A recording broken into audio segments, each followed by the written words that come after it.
మా పార్టీ నాయకులు కార్యకర్తలు సుదీర్ఘంగా జరిగిన ఈ సమావేశంలో వారు మళ్ళీ ఒకసారి తమ అభిప్రాయాలను నిక్కచ్చిగా కుండబద్దలు కొట్టినట్టుగా నిర్మోహమాటంగా మా అందరి దృష్టికి తీసుకొని రావడం జరిగింది.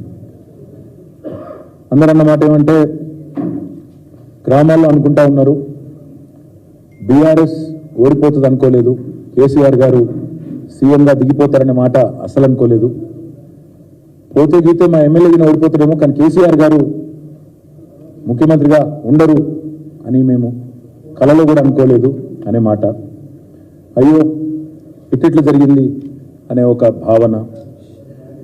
దాంతోపాటు ప్రతి గ్రామంలో జరుగుతున్న చర్చ, ఈరోజు రాష్ట్రంలోని ప్రతి గ్రామంలో ప్రతి పట్టణంలో జరుగుతున్న చర్చని మా దృష్టికి మళ్ళీ ఒకసారి మా నాయకులు ఇవాళ ఆదిలాబాద్ నియోజకవర్గం నుంచి, పార్లమెంట్ నియోజకవర్గం నుంచి వచ్చిన నాయకులు చాలా విషయాలు చెప్పారు.